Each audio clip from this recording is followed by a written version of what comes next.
There are even East Texas students invited to take part in the D-Day commemorations. The Longview High School Choir will sing at several ceremonies over the next few days. Now, for them, it's also a week of experiencing history firsthand. And GMET's Luckie is traveling with the Longview Choir across northern France. He joins us now live on the beaches of Normandy along the English Channel. Lane, this sounds like an experience of a lifetime for anyone, let alone high schoolers. Good morning from Normandy. You can only imagine just how surreal this must be. Many of the soldiers fighting in one of the bloodiest battles in modern history were the same age as some of these students from Longview. And today they are retracing the sacrifices made at Normandy. So helping these high schoolers understand the cost of freedom will take them out of the classroom and put them in the places that until now were just distant concepts. They're trekking through the sand at Gold Beach and here at Arremanche. This is where the Allies set up a temporary harbor to offload critical equipment immediately after D-Day on June 6, 1944. When this week is over, they will have a very personal connection to the people and places that helped win the war and change the world. It just makes me feel blessed and honored that I get to do what I do today. Being here to be able to sing, to have this opportunity, that wouldn't happen without them. So just them doing that just makes me feel so honorable and so much respect for them. If you can see over there, those cliffs, and like that was the first thing I thought was those men had to climb those cliffs to get to the armaments to stop the shelling and to stop the gunfire from raining down on them. And like, I don't know how they did it. I don't know how they did it.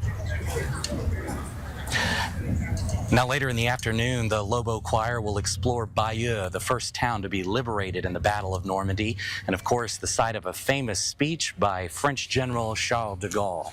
Now the personal stories of those who served during this turning point in the war, will unfortunately soon fade into history. This may be the last of the major D-Day commemorations where veterans are actually present.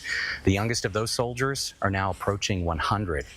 Now, the U.S. Department of Veterans Affairs says fewer than 119,000 of the 16 million Americans who served in World War II are still living today. And that's a very sobering statistic. There are also more than 100 actually dying every single day. In fact, 131 of them. Now, the National World War II Museum tells us 5,800 of the remaining World War II survivors are actually from Texas. So you can really see why preserving their stories is so important to the world. This is coming back from a run in Normandy. That was the day after D-Day. We were so low when we dropped those paratroopers, maybe 600 feet, that they could shoot at us with machine gun fire. It was a job that had to be done. I hope I made a contribution to it. That's World War II veteran Bill Prindable of Hideaway back in 2009. He served on D-Day, dropping paratroopers behind enemy lines. His story will be remembered forever thanks to now retired reporter Joan Hallmark. In her 40 years here at KLTV, she profiled dozens upon dozens of East Texas veterans in her Freedom Fighter series. And this week, we're going to go deep into our archives to learn more about these vivid accounts of heroism and service, perspectives that couldn't be more relevant 80 years later. Reporting live in Normandy, France, I'm Luckie. Victoria, back to you. Lane, thanks so much. And of course, our coverage of the 80th anniversary of D-Day does not end here. All week, we'll have live reports on air and on our streaming channel, East Texas Now. And you can also learn more about East Texas connections to the Battle of Normandy on KLTV.com and KTRE.com. That includes dozens of our Freedom Fighters reports.